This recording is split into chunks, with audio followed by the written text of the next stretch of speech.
Chapter 1. The early Thursday. Jason Potter wasn't supposed to be home before sunset. That fact alone gave the evening a strange kind of brightness, like stumbling onto a holiday no one told you about. He stood outside the front door for a moment, balancing 2 paper bags of takeout against his hip, feeling oddly pleased with himself. It had been months since his job gave him this kind of breathing room. No last-minute revisions, no quick check-ins that stretched into hours. Just a clean, honest end to the day. He decided to use it well. Heather liked Thai food, especially the green curry from the place downtown. He could already picture the way her face would light up when she saw it, the way she'd lean back into the couch afterward, satisfied and relaxed. Maybe they'd even talk, really talk, the way they used to before schedules and stress reduced everything to logistics. Jason unlocked the door quietly, nudging it open with his shoulder. "Hey, he stopped.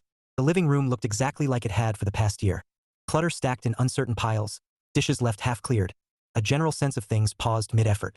The sight didn't surprise him anymore, but tonight it hit differently, like a detail that refused to blend into the background. Then he heard laughter. It drifted in from the patio, Heather's laugh, light and easy, the kind he hadn't heard directed at him in a long time. There was a second voice too, lower, unfamiliar. Jason set the bags down slowly on the counter. His fingers lingered on the paper handles before he turned toward the back door. He didn't rush. Something in him had already shifted, some quiet, irreversible tilt. Through the glass, he saw them. Heather sat across from a man he didn't recognize, a coffee mug in her hands, her posture open and relaxed. She tilted forward as she laughed, brushing her hair behind her ear in a gesture Jason knew well, one she rarely used anymore. The man leaned back in his chair, smiling like he belonged there. Jason watched for exactly 3 seconds. Then he opened the door. Heather looked up immediately, her face lit up, bright and welcoming. "Hey, you're home early." The man straightened, surprise flashing across his features before settling into something rehearsed, ease, perhaps, or the attempt at it. "I was just having coffee with Roger," Heather continued, as though the explanation covered everything. Jason didn't look at her right away. His gaze stayed on the man. "Who are you?" he asked evenly. "And why are you at my house?" There was just enough pause to make it uncomfortable. "I'm Roger," the man said. "I moved in a few months ago. I ran into Heather at the store. We've just been having coffee. Nothing else." Jason nodded once, taking in the words, the posture, the faint defensiveness hidden behind casual tone. "So you think it's acceptable," Jason said, his voice still calm, "to be at my home, drinking my coffee, trying to get close to my wife while I'm working?" Heather's expression shifted, confusion giving way to offense. "Jason," he lifted a hand, not looking at her. The gesture stopped her instantly. His eyes stayed on Roger. "I'm only going to say this once," Jason continued. "You're going to forget whatever plans you have involving my wife, and you're going to leave my house." Roger opened his mouth. "I didn't mean..." "You know exactly what you meant." The words landed without force, which made them heavier. There was a long, awkward moment. Then Roger stood, brushing his hands together as though clearing something away. "Sorry," he muttered, avoiding Jason's eyes as he moved toward the gate. Jason didn't respond. He waited until the latch clicked shut before he finally sat down in the chair Roger had just vacated. The silence that followed felt thicker. Heather stared at him, her expression caught somewhere between disbelief and anger. "I can't believe you just did that," she said. "You humiliated me." Jason leaned back slightly, folding his hands together. "We need to talk. I didn't do anything wrong." He nodded slowly. "That's the problem. You actually believe that." Her arms crossed instantly, defensive. "So now I'm not allowed to have friends? You're still trying to make this about me," Jason said.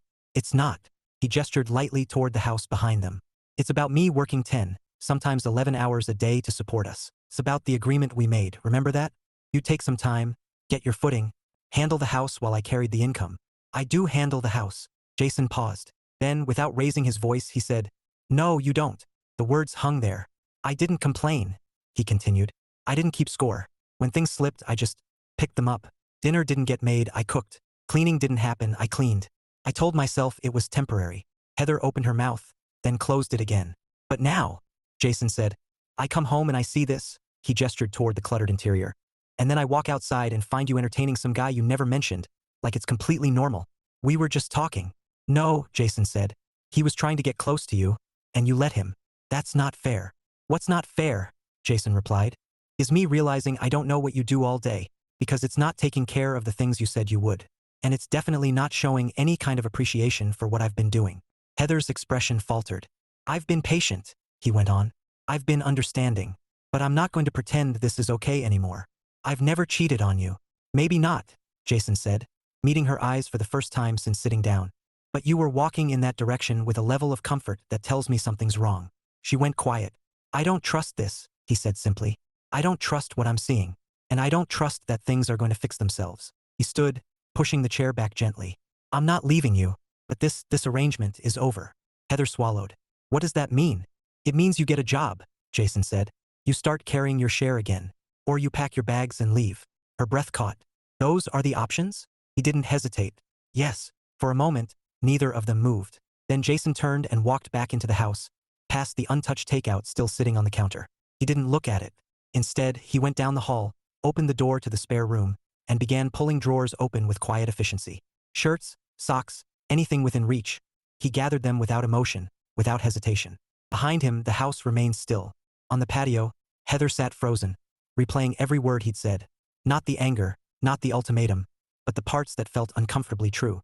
For the first time in years, the version of their life she believed in didn't quite match the one she was living. And for the first time, she wasn't sure how to fix it. Chapter 2. The morning after reality check, Heather didn't sleep much. It wasn't for lack of trying. She had gone to bed at her usual time, pulled the blanket up, and closed her eyes with the vague hope that morning would reset everything back to normal. Instead, her mind refused to cooperate, replaying Jason's words in careful, merciless detail. Not the anger, he hadn't raised his voice enough for that to stick. It was the calm. That was what unsettled her most. Jason had always been steady, but last night he'd been something else entirely. Measured, distant, final in a way she had never seen from him before. Even when they'd argued in the past, there had always been some looseness to it, some underlying reassurance that they would find their way back. Last night hadn't felt like that. Last night had felt like a line being drawn. Heather turned onto her side and stared at the empty space beside her. The bed felt larger without Jason in it. Not physically, but in a way that made the room seem quieter, colder. She hadn't even realized he hadn't come back to their room until she'd woken halfway through the night and reached out instinctively. Her hand had found nothing. By morning, the silence felt deliberate. She got up earlier than usual, partly out of restlessness, partly because lying there any longer felt unbearable. The house was still quiet as she moved through it, her bare feet making soft sounds against the floor. The living room greeted her exactly as Jason had left it. Cluttered, dishes lingering on the coffee table, the faint smell of last night's uneaten takeout still hanging in the air. She stopped just inside the doorway. For a long moment, she simply looked at it. She'd seen this scene 100 times before, walked through it without thinking, stepping around things or telling herself she'd get to it later. It had always felt manageable in pieces. A dish here, a quick wipe there. Nothing that couldn't wait until she was in the mood. Standing there now, it didn't feel manageable. Felt like evidence. Oh, she muttered quietly, dragging a hand through her hair. The word slipped out before she could stop it. A small, strained acknowledgement that something wasn't the way she had convinced herself it was. Heather moved slowly into the room, picking up a glass from the coffee table and carrying it into the kitchen. She set it in the sink, then hesitated, staring at the rest of the dishes like they might suddenly explain themselves. They're not even that bad, she said aloud, as if arguing with someone. Then she glanced at the clock. Jason woke up at 6. He was probably already up. For a second, panic flickered, an irrational urge to fix everything before he saw it again, to erase the visible parts of the problem so the conversation from last night could somehow be undone. She grabbed a sponge and turned on the water with more force than necessary. Okay, she said under her breath. Fine. Not that bad. 10 minutes later, she was elbow-deep in soap suds, hair slipping loose from its tie, and quietly reconsidering her earlier assessment. Who uses this many dishes in one day? She grumbled, scrubbing a pan with unnecessary intensity. A pause. We do, she admitted. The first attempt at cleaning turned out to be less efficient than she'd hoped. She kept getting distracted, picking something up, then noticing something else that needed attention, starting one task and abandoning it halfway through. At one point, she found herself reorganizing a drawer she hadn't opened in months before realizing what she was doing. This is not helping, she told herself firmly, shutting it. By the time she finished the dishes, the kitchen looked better, but not fixed. The living room still needed attention, and she hadn't even considered the rest of the house. For the first time, she wondered how Jason had managed to do this after coming home from work. That thought stopped her mid-step. She stood there for a moment, letting it settle. Okay, she said again, quieter now. There was a sound behind her, footsteps down the hallway. Heather turned.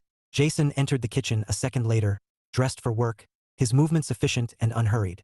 He looked at her briefly, then at the sink, then around the room. Morning, he said. It was polite, neutral. Morning, she replied, trying to match his tone and failing slightly. A pause stretched between them, not quite uncomfortable, but definitely unfamiliar. Jason moved to the coffee maker, setting it up with practiced ease. Heather watched him for a moment before speaking again. I started cleaning, she said. He glanced at the sink again, then nodded once. I can see that. It wasn't dismissive, but it wasn't warm either. She shifted her weight. I was also going to make breakfast. Jason considered that for a beat, then said, You don't have to. I know, she said quickly. I just want to. Another pause. Okay, he said simply. Heather turned to the fridge, pulling it open with more focus than necessary. She stared inside like it might offer her guidance. What do people even make for breakfast anymore? She muttered under her breath. Jason, already pouring his coffee, didn't look up. Food generally helps. She shot him a look over her shoulder. That's not helpful. It wasn't meant to be, he said, taking a sip. Despite herself, Heather almost smiled.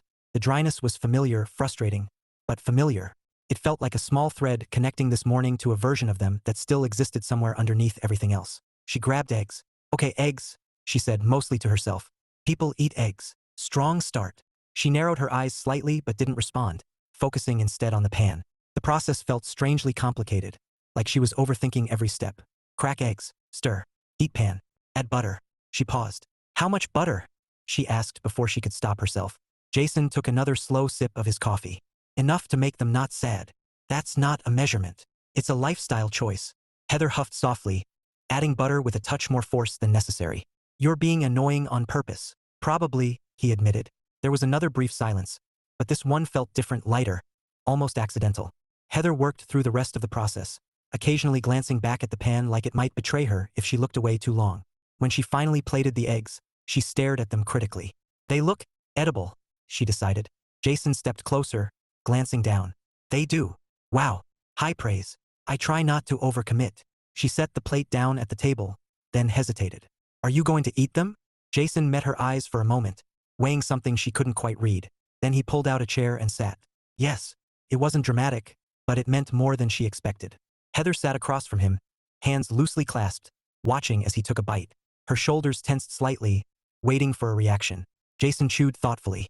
Then he nodded once. Not bad. She exhaled before she could stop herself. Not bad, she repeated. That's it. They're eggs, Heather. I'm not writing a review. She rolled her eyes, but there was relief underneath it. Another quiet settled between them, but this time it wasn't empty. It was cautious, measured. Jason finished a few more bites, then set his fork down. I'm leaving in 10 minutes, he said. I've got a full day. Okay. He stood, taking his plate to the sink without comment.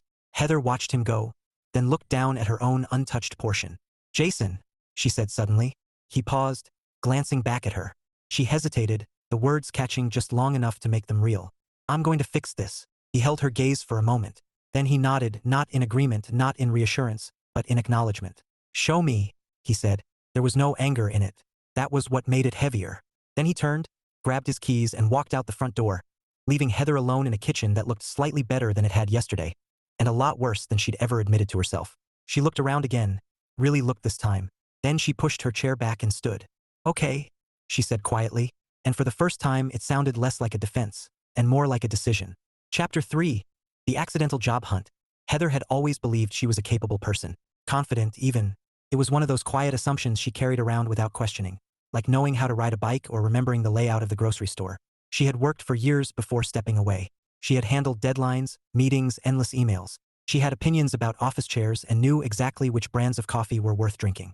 So when she sat down at the dining table the next morning, laptop open, a mug of coffee cooling beside her, she expected the job search to feel familiar. It did not. For starters, she spent nearly 10 minutes staring at the screen before realizing she didn't even know where to begin. Okay, she muttered, pulling herself upright.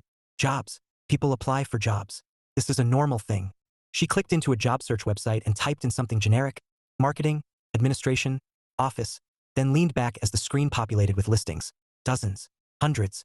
Each one seemed to have a language of its own, filled with buzzwords that vaguely resembled English but didn't quite translate into anything she could confidently claim to do. Cross-functional synergy strategist. She read aloud slowly. That sounds fake. She clicked on another listing. Dynamic self-starter with 5 years of recent experience in. Heather froze. Recent. That word lingered on the screen like an accusation. She glanced reflexively around the house, as if the walls might confirm what the job posting had already implied. Her experience wasn't recent. It was before the break, before the agreement, before time had quietly moved forward without asking her permission. Okay, she said, sitting up straighter again. We adjust. She clicked the apply button anyway. The application opened with a form that felt longer than expected. She began filling it out carefully. Name, contact information, Previous position, dates of employment. She paused again. What do I put for the last few years? She asked the empty room. There was technically an answer. It just didn't feel like one she could type. Heather hovered over the keyboard, then finally typed, household management. She leaned back and stared at it.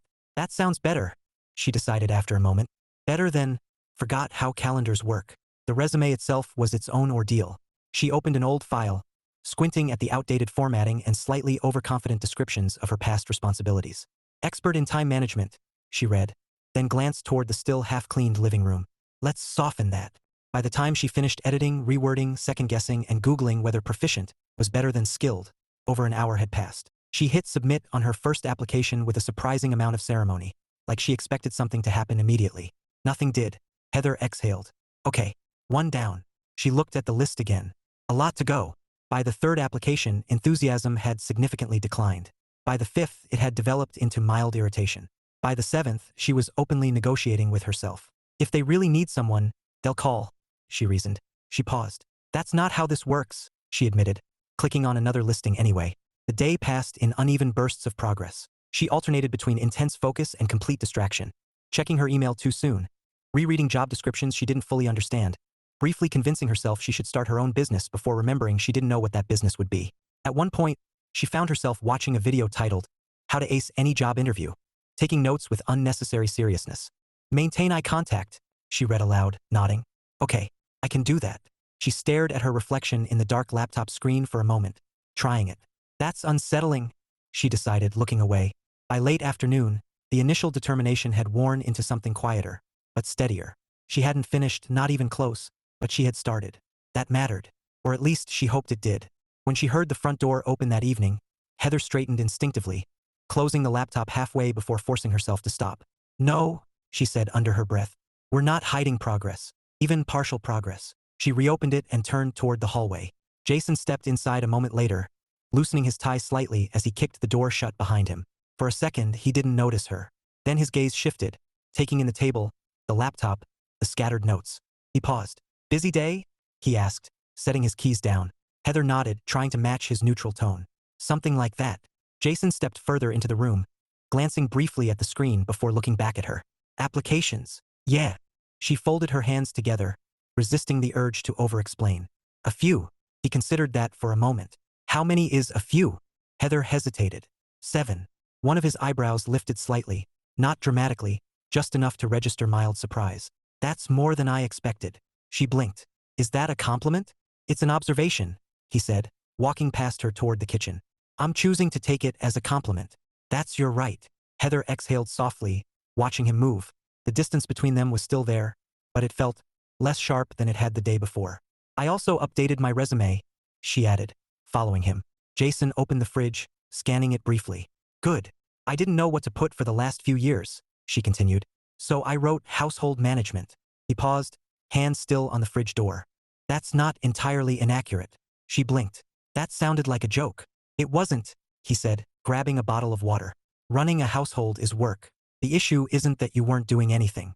It's that you stopped doing what we agreed on. Heather nodded slowly. Yeah, she said. I'm starting to get that. Jason closed the fridge and leaned against the counter, studying her briefly. What kind of roles are you applying for? Mostly office stuff, she said. Administrative, marketing. Anything that doesn't require me to suddenly become a different person. That's a reasonable approach. She tilted her head slightly. You're being very calm about this. Jason took a sip of water, considering his response. I told you what needs to happen, he said. What you do with that is up to you. So you're just watching? Basically. Heather folded her arms, not defensively this time, but thoughtfully. Well, I might need help, she admitted after a moment.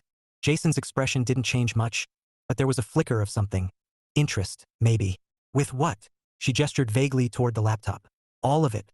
Resume stuff. Interviews. Remembering how to sound like someone a company would want to hire. Jason set the bottle down. I can help with that, he said. Heather blinked. You can? Yes. She squinted slightly. You're not going to make it unnecessarily difficult, are you? He considered that. I won't go out of my way to make it easy. She let out a short laugh despite herself. That's not comforting. It's useful, he replied. There was a pause. Then Heather nodded. Okay, she said. I'll take useful. Jason pushed off the counter. Good. Show me what you've got. Heather hesitated for just a second, then turned the laptop toward him. For the first time since the argument, they stood on the same side of something. It wasn't big. It wasn't fixed. But it was movement. And for now, that was enough. Chapter 4, The Rules of Engagement. By the end of the week, the house looked noticeably different. Not perfect, far from it, but intentional. Surfaces were clearer, dishes didn't linger overnight, and there was an emerging sense that things were being handled instead of postponed indefinitely. It wasn't smooth, and it certainly wasn't effortless, but it was progress with visible edges. Heather noticed something else too. The silence between her and Jason had changed. It was no longer sharp and accusing. Instead, it had settled into something more measured, like both of them were carefully choosing where to step, testing the ground before putting their weight down. That was how they found themselves sitting across from each other at the dining table on Saturday morning, both holding coffee, both looking slightly unsure of what came next. I think we need rules, Heather said finally. Jason raised an eyebrow. Rules? Yes, she said, nodding firmly. Structure. Guidelines. Something that prevents us from drifting back into whatever we were doing before. Jason considered that, tapping his finger lightly against his mug. You want to formalize the marriage, he said. That sounds worse when you say it like that. It sounds accurate. Heather leaned forward slightly. Look, I'm serious. We've been operating on assumptions for years, and clearly that didn't work. You're not wrong, Jason admitted. She blinked. Wow, that was fast. I'm not going to argue a point I agree with. Heather paused, caught off guard by the straightforwardness of it. Then she nodded, reaching for a notebook she had placed on the table. Okay, she said, flipping it open. Then let's do this properly. Jason glanced at the notebook. You came prepared. I didn't sleep well, she said. This is what happens when I don't sleep. I get ideas. That explains a lot. She shot him a quick look. That sounded personal. It wasn't. It was observational. Heather narrowed her eyes, then waved it off. Fine. First rule. We define responsibilities clearly. Jason leaned back slightly.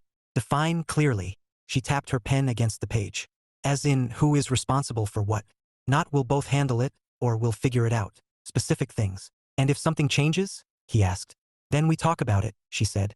Before it becomes a problem. Jason nodded slowly. That part's important. Heather scribbled something down. Second rule, she continued. Weekly check-ins. He blinked. Check-ins. Not like performance reviews, she said quickly. More like a scheduled time where we talk about how things are going, without it turning into a random argument at 9 at night when we're both exhausted. Jason considered that. That might actually help, he admitted. Heather looked up, eyebrows raised. You're agreeing with me a lot. It's unsettling. I'll pace myself, he said. She smiled faintly, then added another note. Third rule. Shared financial awareness. Jason leaned forward slightly. Explain. I didn't realize how disconnected I'd become from everything, she said, her tone more serious now. Bills, expenses, savings, all of it. I just assumed you had it handled. I did, he said. I know, she replied quietly. That's the problem. There was a brief pause. So, she continued, steadying her voice, I want to be involved again, not because I don't trust you, but because I need to understand what we're dealing with. It's our life, not just yours to manage. Jason held her gaze for a moment, then nodded. That's fair. Heather exhaled softly, writing it down. Okay. Fourth rule. She trailed off, tapping the pen again. Jason waited. Actually, she said slowly, this one might be the most important. That's a strong setup. She met his eyes. We don't avoid uncomfortable conversations anymore. Jason didn't respond immediately. Heather continued, her voice steady but quieter. No more assuming things will fix themselves. No more. Just letting things slide because it's easier in the moment. Jason looked down at his coffee, then back at her. I should have said something earlier, he said. The admission landed gently, but it shifted something in the room. Heather blinked. What? I saw things getting out of balance, he continued. I noticed it. I just didn't address it. Why not? He shrugged slightly. At first, I thought it was temporary. Then it became normal. And by the time it didn't feel normal anymore, it felt complicated to bring up. Heather leaned back, processing that. So we both just let it happen. Pretty much. She let out a small breath of something that wasn't quite a laugh. That's incredibly frustrating. It is, Jason agreed. They sat in silence for a moment, but this time it felt shared instead of isolated. Then Heather straightened, tapping her notebook again. Okay, she said decisively. So rule 4 is official, we talk. Even when it's awkward. Especially when it's awkward. Jason nodded. Agreed. She looked down at the page, then back up at him. That's it, I think. That's enough, he said. Heather closed the notebook slowly, resting her hands on top of it. So what now? Jason considered the question. Now we try it, he said. That sounds very experimental. It is. Heather tilted her head. And what if we mess it up? Jason allowed a faint smile. We probably will. She smiled back, just slightly. Comforting. It's realistic. They sat there for another moment, the conversation settling into something quieter. Then Heather stood abruptly. Okay, she said, clapping her hands once. Implementation phase. Jason blinked. That sounds serious.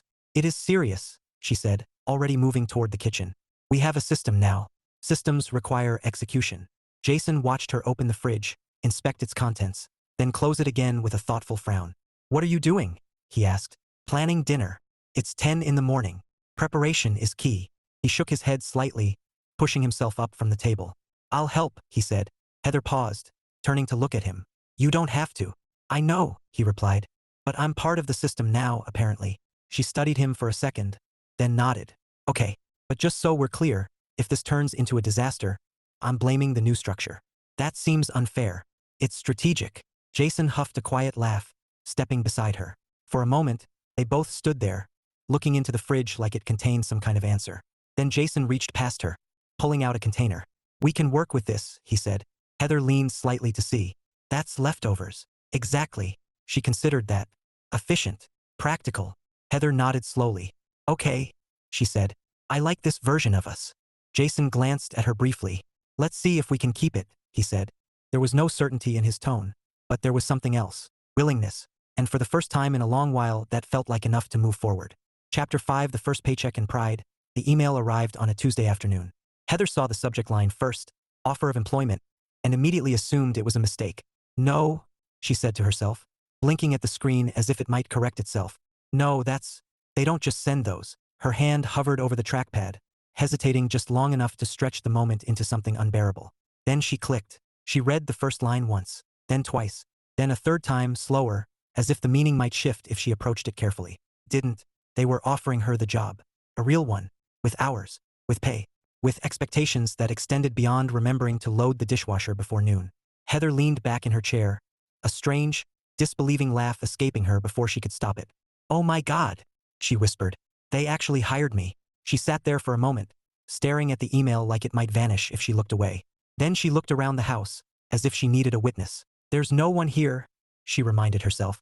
That didn't stop her from standing up and pacing anyway. Okay, what do I do now? She asked the empty room. Do I email back? Of course I email back. I say thank you, obviously. Be professional. She sat down again immediately, fingers flying over the keyboard before her brain could interfere. Thank you for the opportunity. Pause. Too desperate? She muttered. Delete. I'm pleased to accept. She squinted at the phrasing. That sounds like I already work there. She rewrote it twice more before finally sending something that felt vaguely acceptable, leaning back again with a breath that carried both relief and something else, something steadier. Pride. A quiet, unfamiliar but welcome weight settled in her chest. I did that, she said softly. The thought lingered for a moment, then expanded. I actually did that. Jason found her exactly like that when he came home that evening, standing in the kitchen, doing absolutely nothing, but with a look on her face he hadn't seen in years. Took him a second to place it. Then he realized. It was excitement. You look suspiciously pleased with yourself, he said, setting his keys down. Heather turned toward him immediately, the expression sharpening into something brighter. I got a job. Jason paused. It wasn't dramatic, just a small, invisible shift in his posture. But it was there. You got a job, he repeated. I got a job, she confirmed, her voice lifting slightly at the end. What kind of job? Administrative assistant, she said quickly. Mid-sized company, nothing fancy, but they liked my experience, and I, apparently, can still function as a human adult in a professional setting. Jason exhaled slowly, nodding once. That's good. Heather blinked. That's it. He angled his head slightly. What were you expecting? I don't know, she said. A little more. Something. Jason studied her for a moment, then stepped further into the room. It's a good step, he said more deliberately. You followed through. That matters. It wasn't flashy. It wasn't overly emotional. But it was real. Heather smiled despite herself. Thank you. A brief silence followed, but this one felt less like distance and more like adjustment. So, Jason added, when do you start? Monday. That soon. She shrugged lightly. Apparently, the world doesn't wait for me to feel prepared. That sounds about right. Heather hesitated for a moment, then said, I'm a little nervous. Jason nodded. You should be. That's not comforting. It's not supposed to be, he replied. It means you care. She considered that, then nodded slowly. Okay, I can work with that. Her first paycheck came 2 weeks later. Heather stared at the direct deposit notification on her phone like it was an abstract concept rather than actual money. "It's smaller than I remember," she said aloud. Then she frowned. "Or maybe I'm just older and more aware of bills." She stood in the middle of the living room, staring at the number, her expression shifting gradually from analytical to something more decisive. "Okay," she said. Then louder, "Okay." Jason walked in just as she grabbed her purse. "Where are you going?" he asked. "Out," she said quickly. "Don't ask questions. That makes me want to ask more questions." "It's a strategic surprise," she replied, already halfway to the door. Jason blinked. "Strategic? You'll see." The door shut behind her before he could respond. An hour later, Heather walked back in with 2 bags and an unmistakable air of someone who had made choices. Jason looked up from the couch, taking in the scene with mild suspicion. "I'm concerned," he said. "You should be excited," she corrected. "That's not what I'm feeling." Heather set the bags down on the table with dramatic intention. "Dinner," she announced. "And before you say anything, yes, I paid for it." Jason leaned back slightly, folding his arms. "I wasn't going to say anything." "You were thinking it," she said. "I was evaluating the situation." "Same thing." He nodded once. "Fair." She started unpacking containers with more energy than necessary, clearly pleased with herself. "I wanted to do something," she said. "First paycheck. Felt important." Jason watched her for a moment before standing. "That's reasonable," he said. "I know," she replied, then paused. "But I also might have slightly overdone it." He glanced at the growing spread on the table. "This isn't slightly. It was a sale," she said quickly. "That's rarely a defense. It is in spirit." Jason huffed a quiet laugh, stepping closer. "Okay," he said. "Explain the logic." Heather crossed her arms, considering. First paycheck equals celebration. Celebration equals food. Therefore, more food equals more celebration. He nodded thoughtfully. "The math is questionable. The enthusiasm is not." Jason allowed a small smile, pulling out a chair. "That's true." They sat across from each other as Heather finished arranging everything. For a moment, neither of them spoke. Then Jason gestured toward the food. "You're paying?" he asked. "Yes." "Completely?" "Yes." He nodded once, then reached for a container. "All right." Heather narrowed her eyes slightly. "That felt too easy." "I'm adapting," he replied. "Suspicious. Efficient." She studied him for a second, then relaxed, leaning back in her chair. "I like this version of you," she admitted. Jason looked at her briefly. "I like this version of you too," he said. The words landed softer than anything he had said in days. Heather blinked, caught off guard. "Oh," she said quietly. There was no immediate follow-up, no deflection or joke to soften it. Just a quiet acknowledgement hanging between them. Jason picked up his fork, breaking the moment gently. "Let's not let the food get cold," he added. "Right?" she said, shaking herself slightly. "Yes, food. Important." They both started eating, the rhythm settling naturally, simpler than before but not strained. Halfway through the meal, Heather paused. "I was thinking," she said. Jason glanced up. "That's always risky." She ignored that. "I want to contribute properly now, not just symbolically." "You're already doing that," he said. "I know," she replied. "But I mean long-term. Bills, savings, everything. I don't want to just jump back in halfway." Jason leaned back slightly, considering her. "That's going to take some adjustment," he said. "I figured," she nodded. "But I'm not afraid of that anymore." He held her gaze for a moment. "That's new." "I know." A small smile tugged at the corner of his mouth. "It suits you." Heather returned the smile, quieter this time. "Good," she said. "I was hoping it would." They finished dinner without rushing, the conversation drifting into lighter territory. Work anecdotes, small observations, the occasional sarcastic comment that felt more like habit than defense. Nothing grand shifted in that moment. No dramatic reconciliation, no sweeping declarations. But something had changed. Not all at once, not completely, but enough to notice. And for the first time in a long while, neither of them felt like they were standing still. Chapter 6, The Domestic Rebalance. Monday mornings had a rhythm Jason trusted. Wake up early, shower, coffee, brief scan of emails, leave the house with just enough time to avoid traffic but not enough time to dwell on it. It was efficient, predictable, reliable in a way that had become necessary over the years. This Monday did not follow that rhythm. Jason stood in the kitchen, staring at the stovetop, where 2 slices of bread were slowly becoming something that might generously be described as toast adjacent. Heather stood beside him, arms crossed, watching the pan like it had personally offended her. "I think it's burning," she said. Jason didn't look up. "It's toasting. It smells like smoke. It smells like ambition." She turned to him slowly. "That's not what ambition smells like. It is if you're doing it wrong."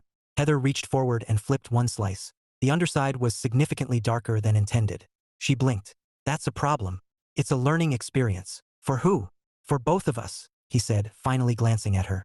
You used to handle breakfast. I also used to not be late for my first day of work, she pointed out. They both paused. Jason checked the clock. We're still fine. Heather followed his gaze, then groaned. We're not fine.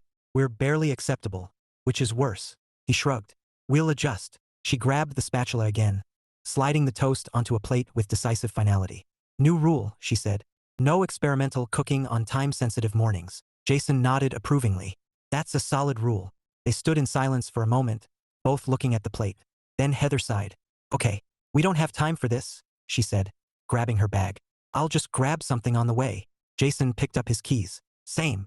They moved toward the door together, an accidental synchronization that felt anew. Not unfamiliar exactly, but different. More deliberate. As they stepped outside, Heather paused, turning toward him. Hey! Jason stopped. She hesitated, then said, Today matters to me. He studied her for a second, then nodded. I know. That's it?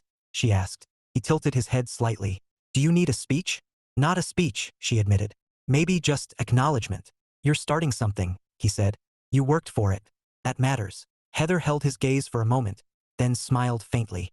Okay, that works. They parted ways on the driveway, Jason heading for his car, Heather lingering for just a second longer before taking her own. As she drove off, she exhaled slowly. Okay, she said to herself. New day. New version of life. She paused at a red light. Don't mess it up. The adjustment wasn't smooth. It wasn't disastrous either, which felt like a victory. The first few days passed in a blur of new routines. Early alarms, quick breakfasts, rushed evenings where both of them arrived home tired in a way that felt earned rather than passive. But the house didn't magically adapt to their new schedules. That became clear on Wednesday night. Jason stepped through the front door, loosening his tie, expecting the familiar sight of a halfway cleaned living room or the quiet evidence of effort. Instead, the house looked suspiciously untouched. Heather was at the kitchen table, laptop open, her posture slightly hunched in a way that suggested she had stopped working but hadn't fully relaxed. Jason set his keys down slowly. Long day? He asked. Heather looked up, blinking as if she had forgotten where she was. What? Long day, he repeated. She exhaled, rubbing her eyes. Oh, yes, very much yes. He nodded, stepping further into the room. Same. They stood there for a moment, both taking in the state of the house without directly commenting on it. Heather followed his gaze, then winced. Okay, that's not great. Jason crossed his arms, considering. No, he said. It's not. She leaned back in her chair, staring at the ceiling briefly. I was going to clean when I got home, she said. Then I sat down for 5 minutes, and now it's this time. Jason glanced at the clock.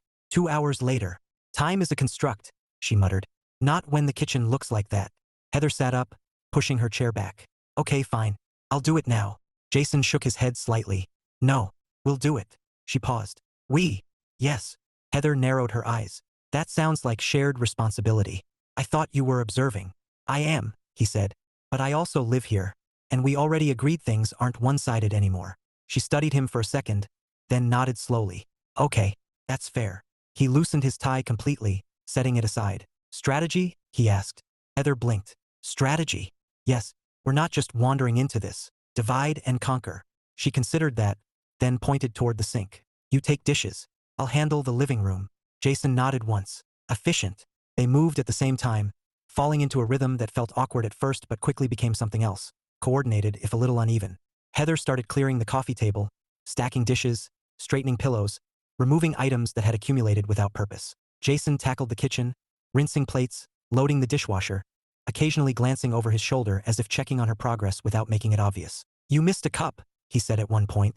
Heather looked around, spotted it, and grabbed it quickly. I had a system, she said defensively. It was a flawed system. It was evolving. It needed supervision. She shot him a look but didn't argue further. A few minutes passed in steady movement. Then Heather paused, holding up an object she couldn't quite categorize. Why do we own this? She asked. Jason glanced over. I have no idea. She frowned at it. It looks important. If it was important, we'd know what it is. That's not a comforting system of judgment. It's a practical one. Heather considered that, then shrugged and set it aside. Fine. Mystery object lives another day.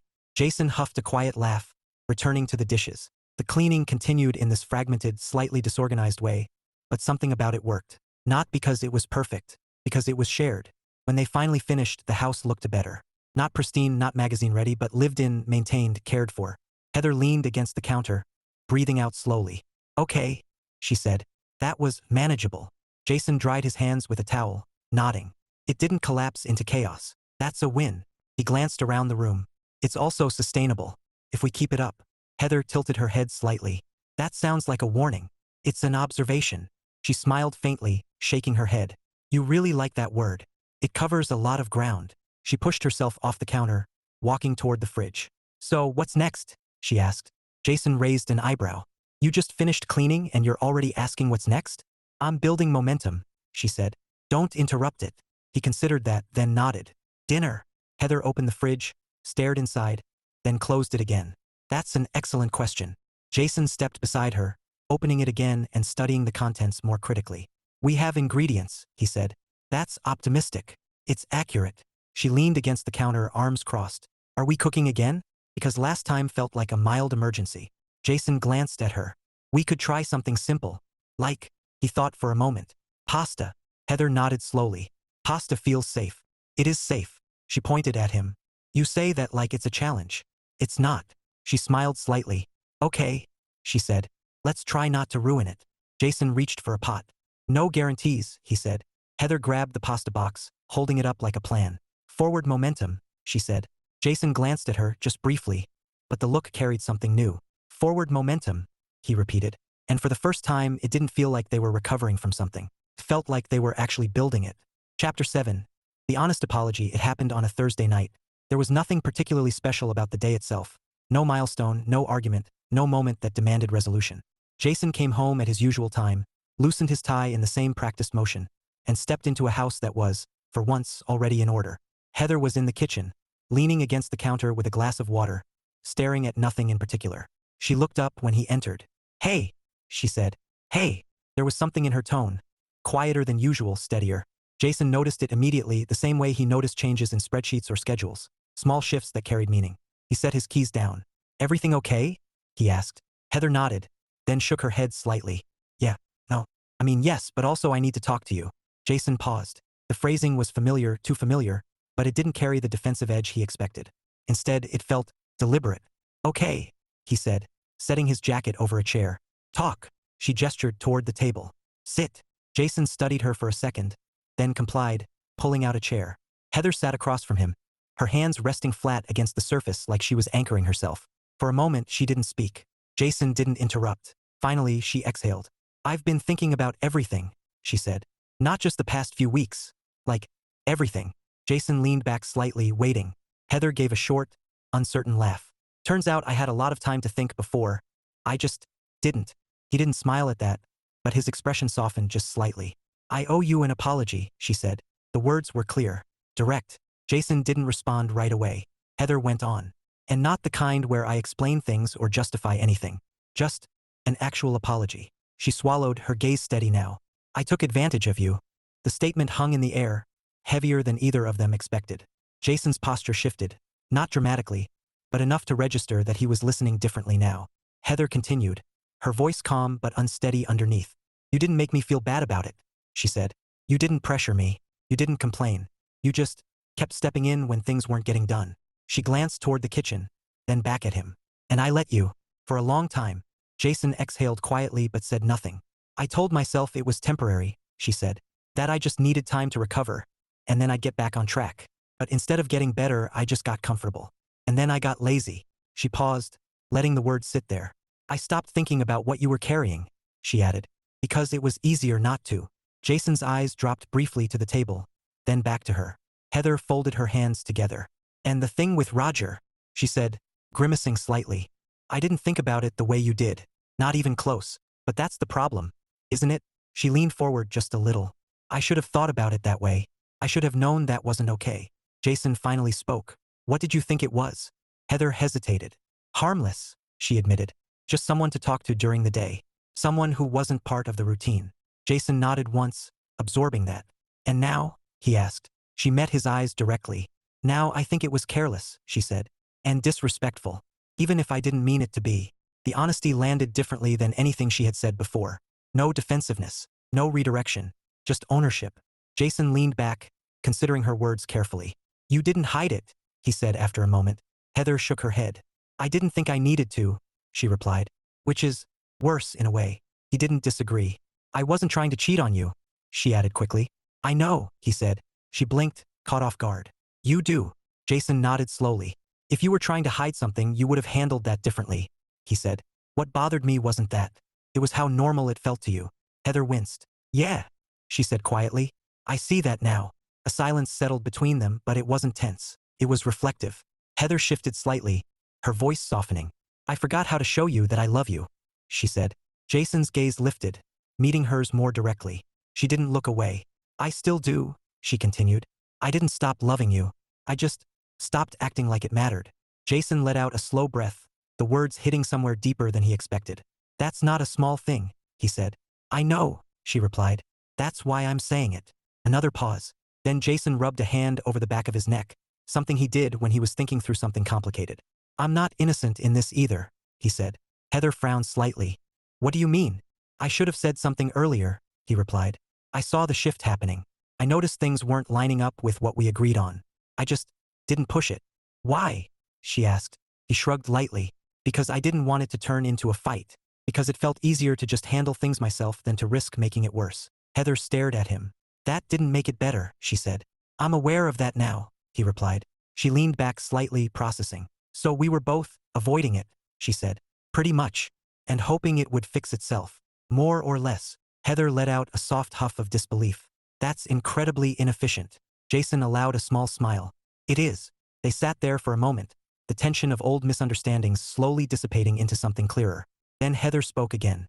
I'm not asking you to just trust me again instantly, she said.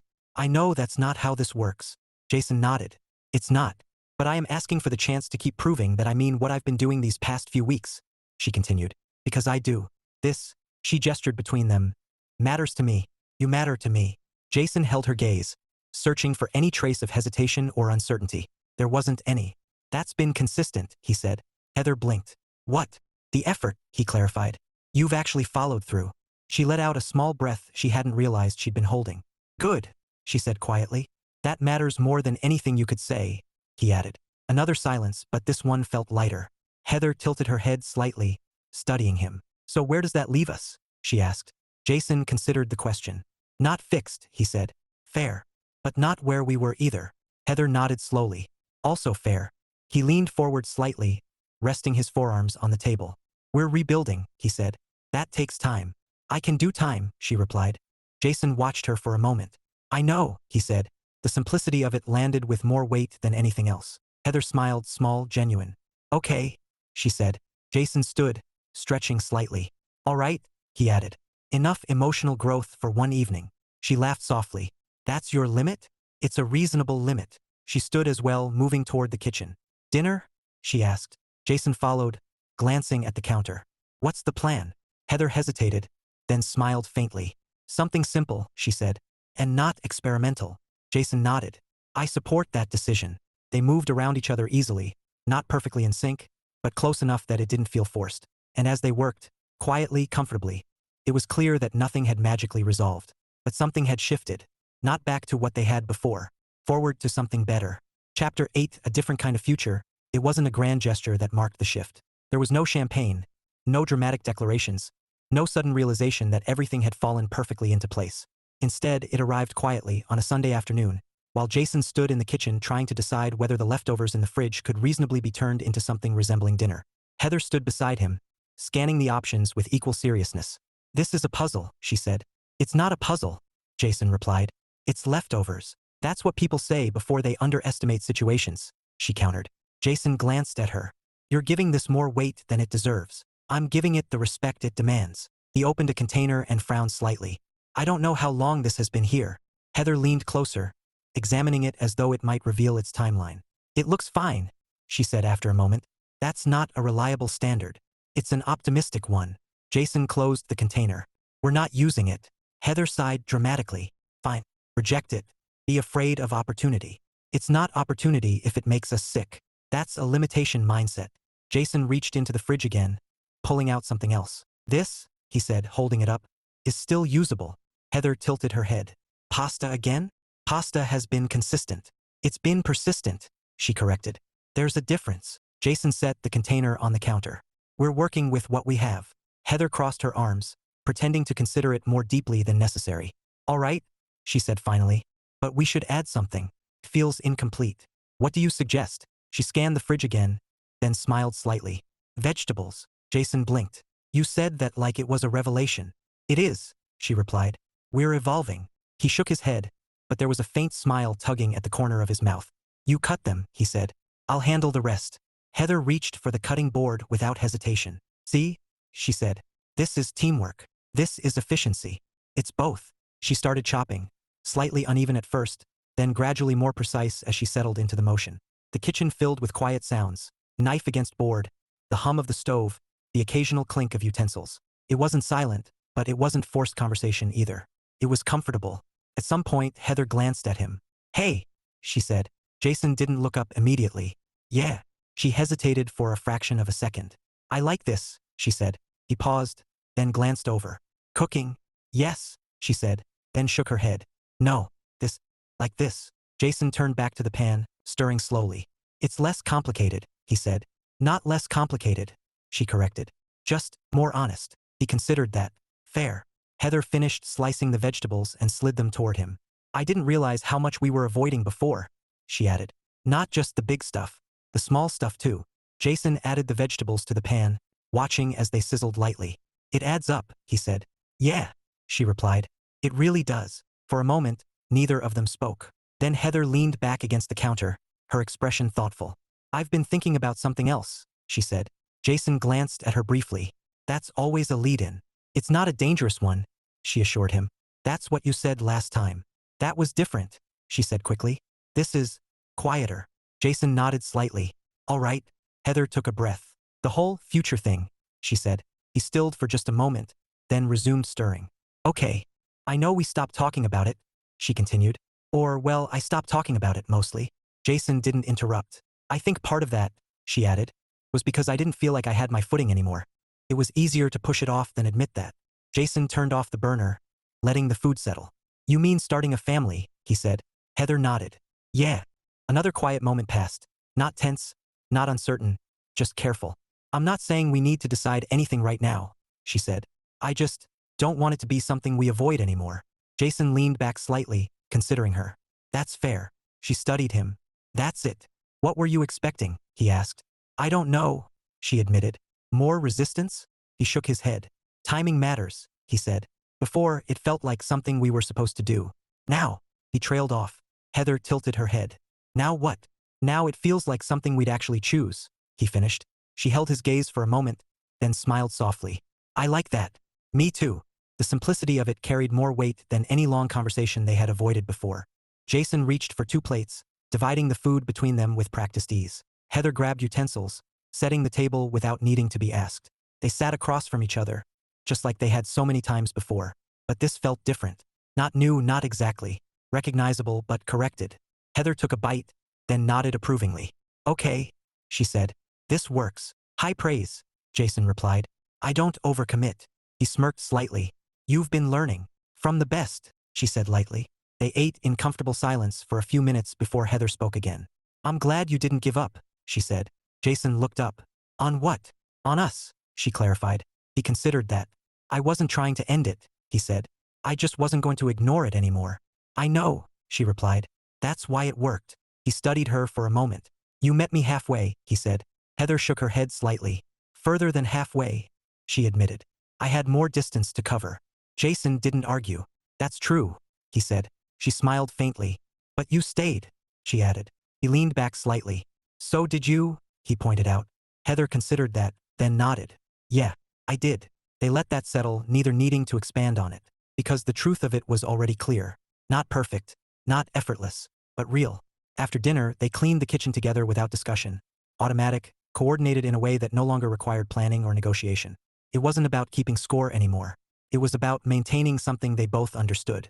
When they finished, Heather leaned lightly against the counter, watching as Jason dried his hands. So, she said, tilting her head slightly. What now? Jason glanced at her, not missing the echo of an earlier question. Now, he repeated. She nodded. He thought about it for a moment, then shrugged. Now we keep going, he said. Heather smiled. Forward momentum, she echoed. Jason nodded once. Forward momentum. There were no promises attached to it. No guarantees, no expectations of perfection. Just a shared understanding that they would continue, actively, intentionally, building something instead of letting it drift. Heather pushed herself off the counter, stepping closer to him. That works for me, she said. Jason met her gaze. Good, he replied. And in the quiet that followed, there was no doubt, only a steady, grounded sense of something that had been rebuilt carefully, piece by piece. Not the same as before, better.